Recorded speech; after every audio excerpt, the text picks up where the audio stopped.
Jangen itten majjere mo janga hande no ani. Fori jangen itten majjere mo janga hande no ani. Toroɗen Allah yo fewnu en e laawol ɓemɓe oni. Haray inchallah ko hikketen ɗo e yewtere men nden haray ko docteur Bari en ɗo kamɓe tagi ko makana en ɗo hunde nde andan ɗo rema himmude kayre kadi fi honɗum hon woni rôle sukaɓe ɓen ka dina ɗoni dawru shabab fil islam, the role of the youth in modern islam. haray ko docteur Bari inchallah فليتفضل مشكورا مأجورا. رسول الله. السلام عليكم ورحمة الله وبركاته. بسم الله الرحمن الرحيم. مدى halfina yewtugol fi no windira English ɗo the role of youths in modern Islam. Honɗum woni golle ko fawi sukaɓe. So mi winni sukaɓe ɗo ɓayri ko ɗum nomi firita youth. Haray miɗo taƴƴini faamugo wonay jongi kaade woni helli faaɗo ɗon ko diina fawi e makko, islam fawi e makko, haa ka heɓoyta duuɓi 35 haa 40 ko hakkunde ɓe wonɓe ɗon ko ɓen ɗon haray woni yewtere nden e wonata intérêt mum, ko ɓen wona yewtanede haray. Joni ɓe inni wo e nder o islam, modern islam, min noon modern islam haray ɗon no jiiɓi seeɗa. Mi wawayno wiide youth in Islam in the modern world, ko ɗum woni sukaɓe ɓen e o diina e nder jamano mo wonɗen ɗo on. Ko honɗum woni probléme ji maɓɓe ɗi. Ɓayra innata jamanu islam kañum ko gootum, taƴƴinaka jamanu no woodi e mum, ko yimɓe ɓen wayloto jamanuji ɗin waylo, kono islam on ko gootum. Iɗen andile kadi jamanu be no woodi ka ƴawoyta e ka yanoyta, puisque ɗum ɗon en yii ɗum ko on woni ƴawgol jamanu. No woodi jamanu ko hewtata haa towa dow haale fi mum, fille fi mum hewta e noon kadi ka yanoyta haa yeggite wonana en tariha. Awa ko ɗum ɗon wona fewjanede e fi yewtere nden. Kono islam kañum rewi e jamanuji ɗin fof. En andi pelletti islam lutti ka lutti ɗon tun, kono kala jamanu arɗo wo woɗa piiji ko kesiɗi ko anda fi mum. Joni ko islam fuɗɗi en andi wondema ko ɓurete andede ko innete ko helli faɓɓen wone jogitade diina o, ko non wowɗen famirde. Awa est ce que joni sukaɓe ɓen no jogi hakke e ɗum, ko on woni rôle sukaɓe ɓen awa e nder diina islam o. Ko ɗum woni yewtere nden yewtere mi fecca e ɗum pecce 6. mi fuɗɗorto premiére feccere nden ko honɗum alqur'ana haali fi islam, siki ko ɗon fuɗɗoto ɗe. Iɗen andi le islam no fewti pay honno to sukaɓen haali ko piiji buy e fi maɓɓe. Mi wawata nattude tarihaji ɗin fof ɓayri tan on ɗuuɗa, kono ko ɓuuri e ɗuuɗude kon no holli honno sukaɓen heɓi rôle ɓurɗo wadde important e nder islam. Wona lo'ingol ɓe few, ko jonnugol ɓe ko wiyete responsibility. Seede mum se ndaari suratul ar-rum aya 54, Allahu alladhi khalaqakum man da'fin thumma ja'ala min ba'di da'fin quwwatan thumma ja'ala min ba'di quwwatin da'fan wa shaybatan. Ko honɗum ɗum firi ɗon on fuɗɗori déjà hollugo jaka paykunkun o suka on Allah no tagimo e ko lo'i. Mbeɗa wadde firo anglais on, nandi waɗuɓe tafsir ɓen ɓe innayi ɗo fara pular ngal no jiiɓi seeɗa, kono min tafsir amo kaka english mo neɗɗo yittude. Ɓe inni jonnimo kadi dolnimo, ɓaawo ko waɗimo tagirimo ko lo'i dolnimo, ɓayri dolnimo iwri ka ko lo'i ɗon, kon doole ɗon kadi ɗuytoy haa o lo'i. Ko ɗum innugol wondema ko ka payku yaagal fuɗɗete yaha ka mawngu yaagal haa ka duuɓi ɗin gasoyta ɗum, haa ka mawngu arata ɗum. Awa paykunkun ko ɗum woni seede wondema wona doole makko ɗen, wona doole accident. Doole ɗen koko Allah jonnimo, ɗen doole ɗon Allah jonnimo ɗum ka payku yagal ko amana e makko kono noon ɗum ɗon na ko luttata no jogii tammu ko on ɗum waɗi paykunkun o heɓi doole e nder islam wona mbawɗi dey kaka peewal ko ɗon woni doole on ko ɗum waɗi alqur'ana on no holli ka paykoy wacca doole maɓɓe ɗen ka wacca tariha mum feññina ka suratul kaf kala jannguɗo suratul kaf andi tawi wondema woodi sukaaɓe e bare maɓɓe bare mum kaɓe dogi laamu fii lanɗo on e leydi ndin ɗon no jokki ko wona diina kamɓe le ɓe huli wondema so ɓe woni ɗon diina maɓɓe on bonay fii ɓe faala luttude diina on fii mbawdi maɓɓe ni fii doole maɓɓe ka luttugol ka diina ɓe dogi saare nden fes ɓe yaari ka ladde haa ɓe naatoyi kaaf ka fammere no wi'a hay ka nder alqur'ana wo woɓɓe wi'i ko duuɓi temeɗɗe tati e ko fawi ko fawa ɗon kon yeddondirama kono ko woni ko pellet ko wondema Allah ɗanniniɓe ɗon beru hinƴere ɓe finoyi ɓe yaltiɓe weela ɓe yehi laɓɓugol ɓe ndaari ɓe tawi jaka ɓe woni duuɓi temeɗɗe ko fawi ko on ɗum woni ko sifa ɗon kon ɓayri ɗon si goɗɗo ƴetti aya 13 on ko innahum fityatun amanu bi rabbihim waridnahum hudan o wasidnahum hudan minen imama men on ɗo si faljama to ɓe faljita ko ɓe ɗo woni sukaaɓe ɓe annduɗon ɓe gomɗi ko timmi min ɓeydani ɓe noon peewal min ɓeydani ɓe hudan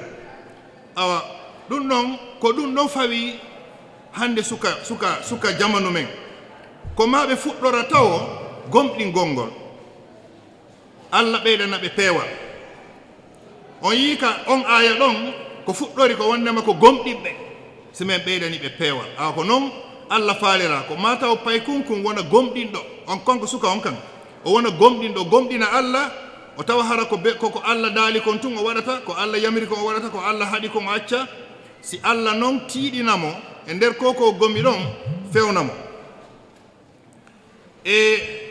feccere ɗimmere nden ko honɗum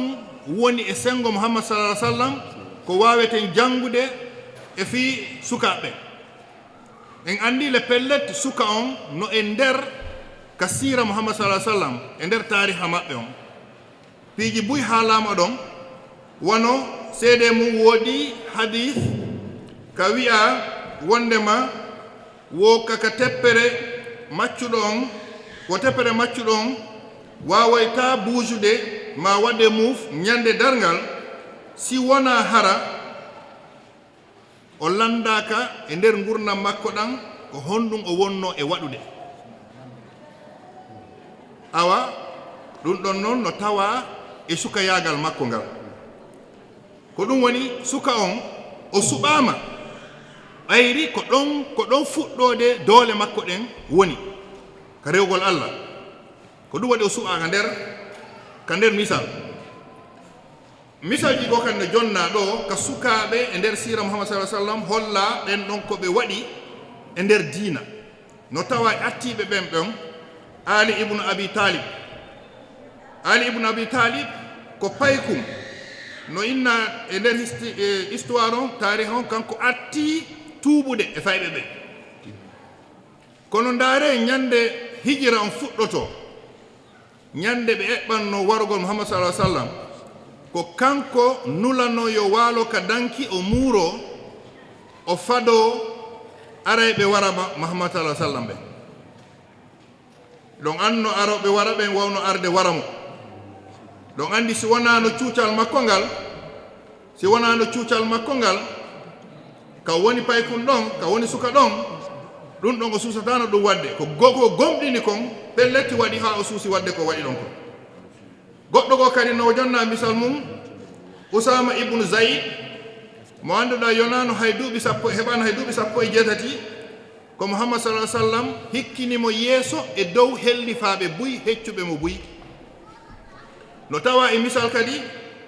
Musab ibnu Umayr radiyallahu anhu paykun kun Allah o okki arsike buy kono o acci on arsike ɗon fof e welu on fof e kala ko annduɗa ko ɗum ɗon wonno ko welayno e gurdam makko ɗan o acci ɗum ɗon fii honɗum fii wonugol e islam o kadi o wona ambassadeur jo on madina no tawa e ɓen aicha radiallahu anha iɗen fof iɗen anndi wondema koye nder sukayagal makko ngal o wondi e muhammad sallah sallam e kadi allah okkornomo hakkil ha tawi fewndo ka landete fi hadisaji ɗin fof himo tawano e hooreɓe ko jonni hadisaji ko ɓuuri ɗuɗuɗe e fi gurdam muhammad sallah sallam e noɓe wa'uno noon e koɓe woni nulaɓe awa muhammad sallah sallam ko ɗum woni seede o waɗani feere fayɓe ɓen o jonnunoɓe doole buyi e kadi o jonniɓe responsibility o fawiɓe feereji koɓe waɗa awa sukaɓe hande ɓen noon feccere tambere nden ɓen sukaɓe hande ko ɓen ɗon halfina diina on no aduna o woni waylorde noon ko ɓen woni halfinaɓe diina on ɓayri hande o jamanu mo wonɗen iɗen jogii e probléme ji ɓuyi challenges ko ɓe innata challenges ji ɓuyi ko annduɗa ɗum ɗon ɓeɓe jamanu feƴƴuɓe ɓen anndano ɗum eɗen jogii temptation ko annduɗa ko ɗum yawata ittude paye suka e diina makko no tawa e ɗum piiji ko wona fijirede jamanu yahugol amoygol yahugol e baarji ukkodirgol e rewɓe e ma natugol e hay o social media ɓayde ko ɗon fuɗɗete taw social media on woni ko tawi ha ko woni ɗuytude mirin hay julɓe ɓe ɓayde ko woni somi ini ɗuytugol mirin social media ko woni ton ko na ko suɓa piiji fof no jiiɓa nder ton eyyi no waɗede honno wiyete woɓɓe no liggorde social media on ko woni tiktok ma facebook ma whatsapp hara no waɗa ta waruji no waɗa tafsir honno wiyete no waajuji e islam e fof ɗum no tawa eyyi kono no woodi piiji ɓuy ko pooɗata aade on kadi ndaaroya piiji ko annduɗa allah yiɗa yarlaaki si duumi noon e ndaarugol ɗin ko ɗon nambaran wonata enen fof eɗen anndi ko woni algorithme kala jogiiɗo tiktok koko ɓurɗa ndaarde ɗa ñoƴƴa ɗe enna ɗa yiɗi ko ɗum ɓe anndata kisan ɓe ɓeydanama ɓayde ɓe faala ya luttu e ndaarugol si tawi noon an ko ndaarugol piiji ko harmi ɓe ɓeydante ɗum ɓe ɓeydanama ɗum an ko harmi kon tun arata hande kadi ko yimɓe ɓen woni haalde fi islam ko arata kono so a ndaari ɗo oustas salis tiktok a ñoƴƴiɗa yiɗi a ndaari ɗo oustas ibrahima a ñoƴƴiɗa yiɗi si ɗuuɗiri noon a ndaari janngoɓe alqouran a ñoƴƴiɗa yiɗi si neeɓi ko ɗum ɓurata ɗuuɗude arde ka tiktok ma awa ko aade on suɓoto noon ko faala tiktok on kañum koko faala kon jonnatama no tawa kadi ko winnete islamophobia en tawama e jamanu mo annduɗa hande no sattani sukaɓen e wawugol sifugol ma ƴettugol wonugol e diina mum duumo e mum hara a heɓani ko aybimma ɗum e ɗum ma ko jaluma e ɗum ma ko innata wondema an anda e jamanu a wonda e jamanu ɗum no tawa awa ko ɗum addata ha ka yiiɗa wo hiɗa yiida e goreɓe ma ɓe annda na ɗum ɓe jokki hiɗa inna ɓe he ayi accu hakke no minen ka yiɗa andi minen ko ni mawɓe ɓen waɗi men ɗum ayi minen ka min woni ɗon komin forcete ɗum hara ɗum ɗon wona gonga puisque ɗon sa waɗi ɗon tun haray wona e dow ima noon jokkuɗa wona a gomɗa awa ko wonɗa e mum kon puisque siɗa gomɗini ko wonɗa e mum kon sikki ala wondema diina on a wurnay ɗum no tawa kadi ko ɗon addi noon identity confusion ko woni identity confusion ko ya wonu julɗo kono wona julɗo modern julɗo eyyi kaɓe fi wi'i wo awa joni no probléme ka julɗo kono a wawa yarde beere seeɗa probléme ala en wawi ƴettude ɗo hayso ko biniri wotiri yara ma ɓe tuɓɓande wotere awa ma ɓe innama wondema maɗen jogui pati ka bicci mahin ka pati ka bicci narale ka pati ka bicci ɗon ko heɗagol musique ji ɗi allah yiiɗa yarlaki ma ɓe feññina ɗon awraji maɓɓe ma ko way wono an kadi jokkaɓe yehen ka bicci no probléme ɓe innama kono ko inna anda dina o no haɗuma e ɗin piiji inna no probléme ina andi ɗum allah waɗay understand e nanay ɗum buy allah waɗay understand he eyo allahu akbar joni toɓɓande nayaɓere nden ko honɗum woni rôle men enen sukaɓe ɓen ɓayri mi tawete hoore am min e mum ɓayri komin woni yewtude fi sukaɓe ɓen ko honɗum woni rôle men enen e o jamanu mo annduɗa islamu on no adda sikkeji mum no ɗuuɗi probléme ji mum no ɗuuɗi first number 1 ko ma enen gonginen dinaji men ɗi ɗum ɗon ala sikke hay e seeɗa ko ma aɗen wuura dina o ko honɗum woni ɗum ko juulugol ngol ko pellet ka waɓutuji mum wona neɓingol juulugol ngol ma yahoya ka patiɗa inna wondema asimen hooti ka galle men juulay ma nanga e wondugol e damiye ma e kartaji inna simen pari men juulay ɗum ala si julde nden hewti juula gongina noon ɗum ɗon waɗira ɗum ɗon fino yiɗi ko ma ɗum fuɗina ɗum ka ɓernde mum juulugol ngol ɗum ɗon ko pellet ka ɗum ɗon iwi wo eɗen andi enen fof wondema ka julde nden lo'i wo haray iblisa heeɓi doole e aden o ka julde nden acci wo haray aden on yalti ka dina donc ma tabita julde nden ma tabita kadi e jikke ɗen ma jikke ɗen wona jikke julɗo ɗum ɗon noon faalɗo andude ɗum naaruga sira mouhammad sallam ɓayri pellet no suɓa ha suɓa no inna ɓuri jikku edi mouhammad sallam ala ko ɓen woni premier e jikku ko allahu e hoore mum daalani en ɗum wondema min mi suɓike mouhammad sallam ɓurɗo laɓede e jikku awa ko ɗon fuɗɗoto ɗen kañum e sahaba ɓen kañum e taabiin ɓen ɓen ko ma aɗen kadi wawa wartade piiji ko annduɗa no wondi e teddungal ɓayri kadi ko aɗa yiɗi diina wo si coñci ko wonɗa e wattade kon ala ɗum wattade e teddungal haray ɗon kadi moƴƴa enen sukaɓeɓen noon sukaɓeɓen kadi ka rewɓe ɓayri ɗon ko sonnaɓe no tawa e sukaɓeɓen ko noon min noddiriɓe fof yaha ka annduɗa eɗa watti coñci ɗi annduɗa si fewno juulugol yoni ka wonɗa wo ka wonɗa ko ma luɓa coñci goo ko wattoɗa si juula haray mi annda si ɗi timmigoy ɗon mi acca cheikhuɓe ɓen ɓe firanayi ɗum kono ko inna wattu coñci timmuɗi ko on ɗum woni ɗum ka annduɗa ka yawɗa wo iɗa wawi juulude hara luɓaki goɗɗo wudere ma garan mbugu ko ɗum woni wattagol coñci timmuɗi worɓe ɓen kadi ko ma watto coñci timmuɗi ko addata mbaadi makko ɗin ɓeto wonda e teddungal wona coñci kala ko watti wo goɗɗo e nanta watto simisi e pantalon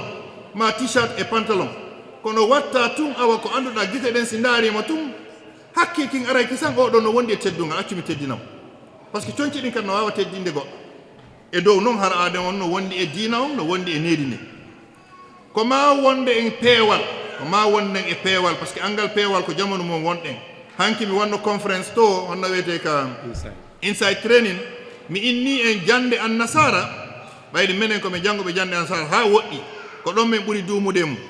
kono jande an nasara ɗum no janni en kadi honno wondeten e angal peewal ɓayde corruption lies fenande waɗugol tappale fof annasara no holli en honno waɗirte joni noon sa andiɗi a wawiɗi a golliriɗi haray a yalti e dinama pellete hara yalti e dima kono janngugol annasara on bona kono tawtugol ɗon janngugol diina mum wuura ɗum ɗon ko ɗum addata jande nden timma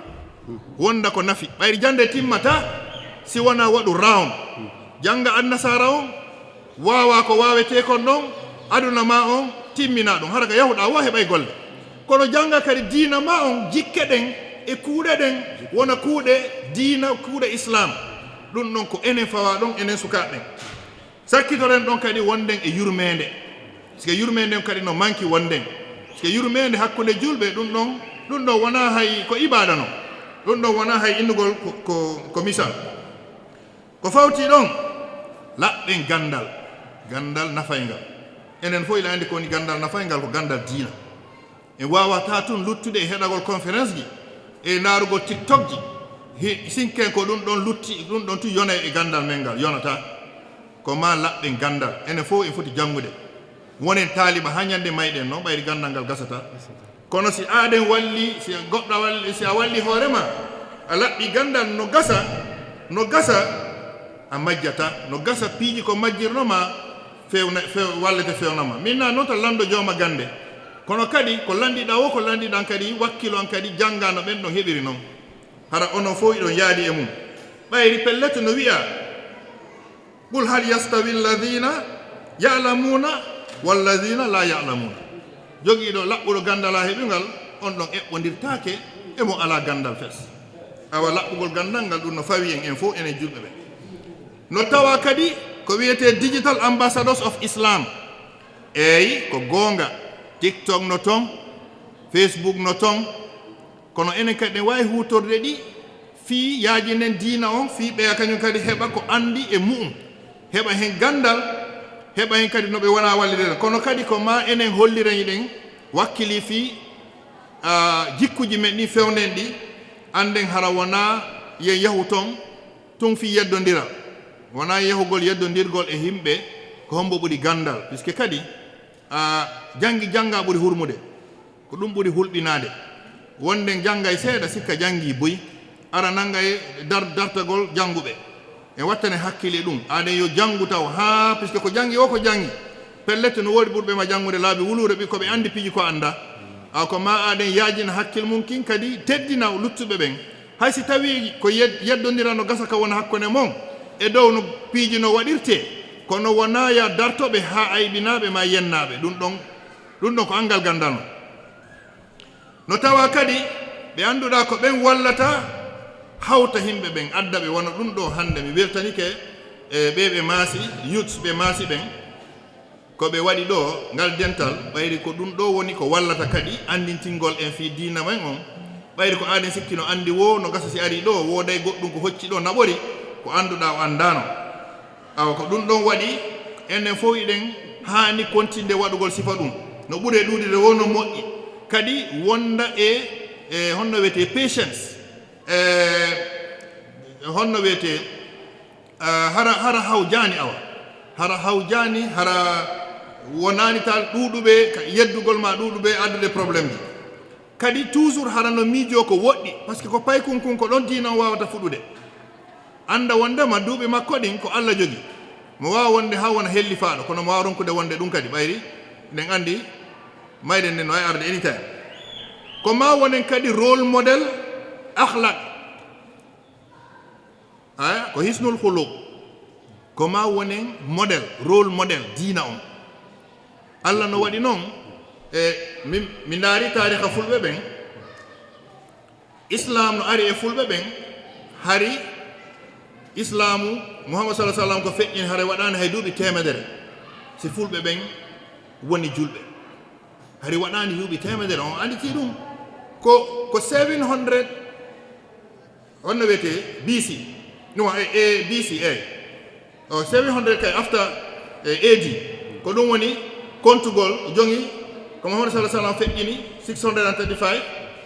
ha 700 ɗon arugol ka 800 ko on sumadi julɓe ɓen ɗum fulɓe ɓen woni julɓe tariha on ko ɗum holliri komi taski ko ɗum na hannde no wawa enen ɗo joni en woni julɓe gila duuɓi wulure fayda temeɗe ko fayi fulɓe ɓen dey awa si tawi ɗon Allah ko ɗum halfini en e diina no fawi en enen kadi wonen kontinoɓe custodians ɓe ɓen jogitotoɓe diina wurna diina on e nder jamanuji boyi ko arete yeeso kono si mawɓe ɓen wurnani diina fayɓe ɓen wurnata diina dey ko enen nan sukaɓen wonota mawɓe jangoɓe ko enen ne'ata ɓiɓɓe men ɓen e nder diina fi Allah waɗa jango sukaɓen kamɓe kadi ɓe suusa wonde e julɓe komi sakkitorto ɗo ko wondema sukaɓen ko ɓen ɗo woni ɓe inna wondema wo Allah no inna wondema no tawa e ɓe jeeɗiɗo ɓe Allah okkorta honno wiyete ɗowdi ñande dargal wa sabun nasaa fi ibadillahi ko ɗum woni suka mawnuɗo e nder rewgol makko Allah ɗum ala ko ɓuri ɗum labede fuɗɗoɗa rewgol Allah fewna hoore ma ka wonɗa suka ɗon kontina tabintinna ɗum ɗon wakkiloɗa ko wakkiloɗa kon fof hara alay rewde ko anda no wonde e seytane ma ko bonnata diina ma ha wonɗa mawɗo Allah ƴettama ka aduna ɗo ko noon fewniɗa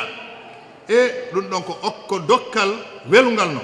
si Allah okkorima ɗum haray pelletti no wi'a a tawete ɓen jeeɗiɗe suɓaɓe ɓe Allah suɓi okkorteɓe ɗowdi ñande dangal awa enen sukaɓen ko enen tora joni awa yo townu ko inete lumière islam o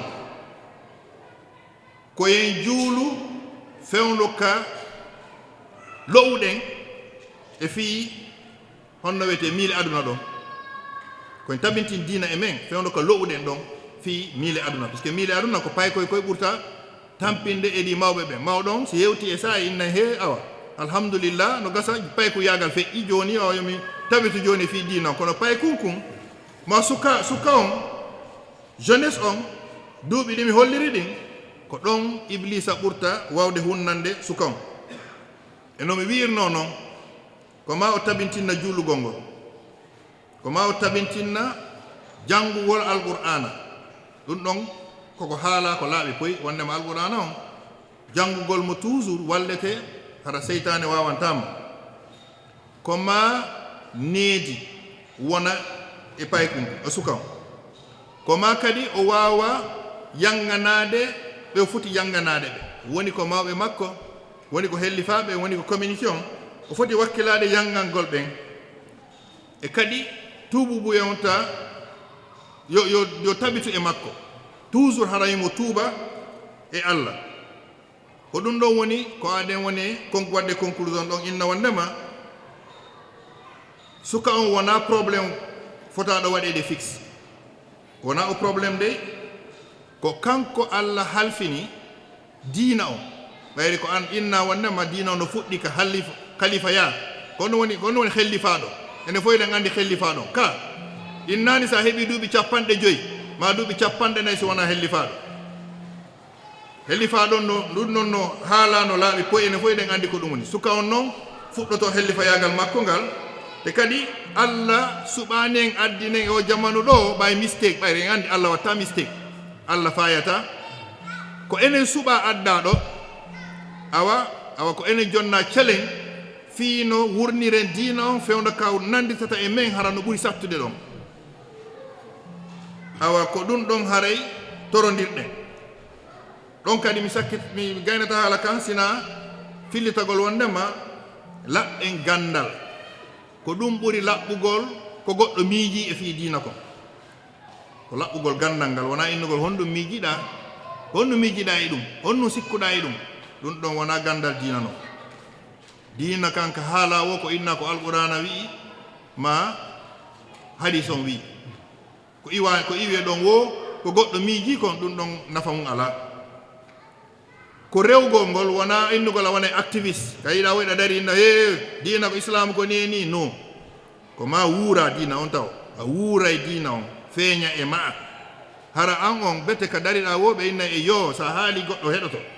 kono a wuurandi diina on e faala innude wondema ka waɗa activiste ɗum ɗon kadi nafata fus a change jikkuji ma ɗin puisque jikkuji ɗin feeñay e ma ɓayri so jikku on moƴƴi kala yiiɗoma o yiɗete wonden woɓɓe ɓe haray ɓe jiɓi ko honɗum waɗi yiwɗoma wo no yiɗuma yiwɗoma wo no faala wondude e ma yiwɗoma wo no faala yon hawtu haaju pellatti ko jikkuji ɗin ɓe yiye ma ko jikkuji ɗin laaɓa sina ɗum bonɗo jikku hay goto haaji ala haaji e mum hay so ɓe yima yiɗa ɓartoɗa ɓe dogoy ɓe portoma fes ɓe ala haaji e ma puisque wona fof nanayi ɗum awa sen labini jikkuji ɗin pellatti haray ɗon kadi en wurdi diina o e kadi toujours a fotu wadde wakkilade fiya ɓuru fof e fi affaire diina ɓayri pellatti ɓeyni e yeeso Allah wona ɓurɗo jawdi on wona ɓurɗo gandal on wona ɓurɗo laamu on ko ɓurɗo wawde ɓurɗo wonde ko honno de ko ɓurɗo hulde Allah on awa on ɗon noon ko wuurɗo diina on ɗum ɗon noon sen ndindira ko suka e mawɗo dey kaka foɗɗa wonde hellifaɗo ɗon ha ñande aade on ittaka aduna ɗo awa ɗum ɗon ko suka yaga ngal si fuɗɗike ɗon hare no moƴƴi awa ko innugol tun e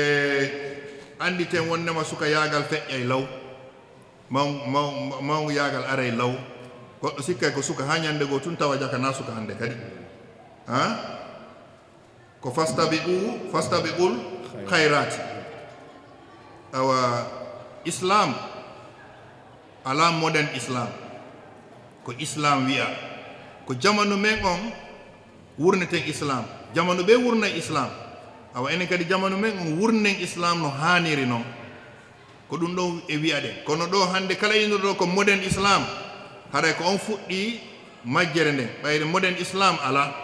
par ce que sa inni modern islam tun a fuɗɗike wiide e yo ɓeyɗa ko ni waɗirayno mene mi watta noon hande kadi ma yaare ni yehiri to ɗum ɗon ala par ce que alquran on san zaki ha joni ayaji ɗin ko ɗin ɗon woni to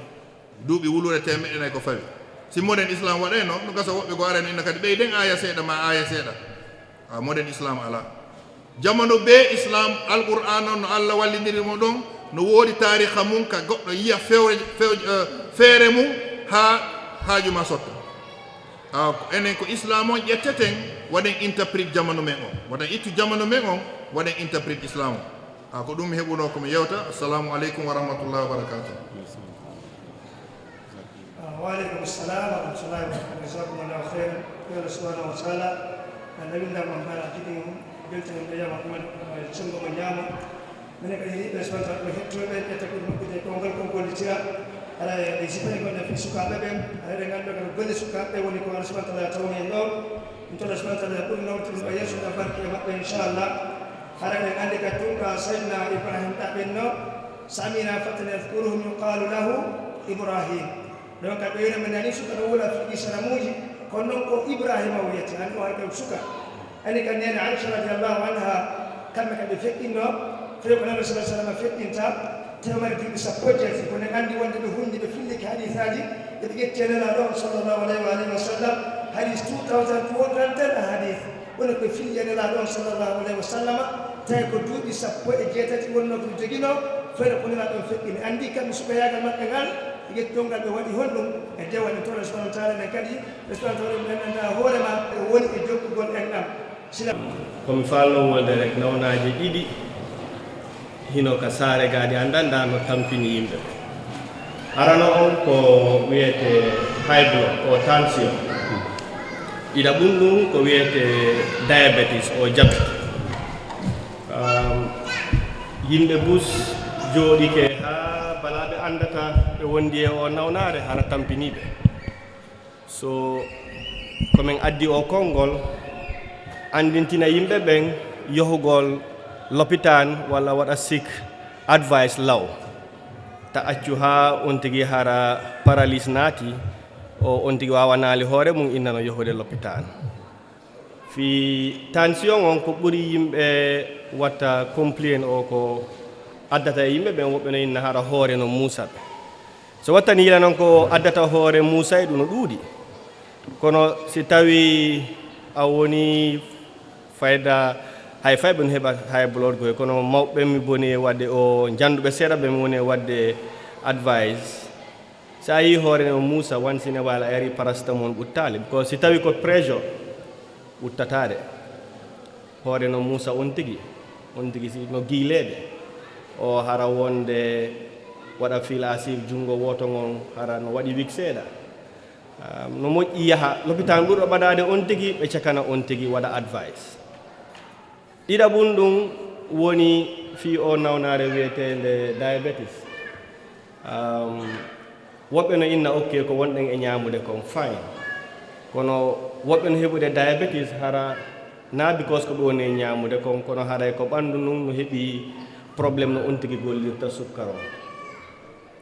ko ɓurta wadde ɗum hara fi diabetes on ko ɓuri kon on tigi hara always no ɗondede hara ɓe faala yarde ndiyam ɗiɗaɓum ɗum woɓɓe ɓen haray always hiɓe yalta hurgoto soko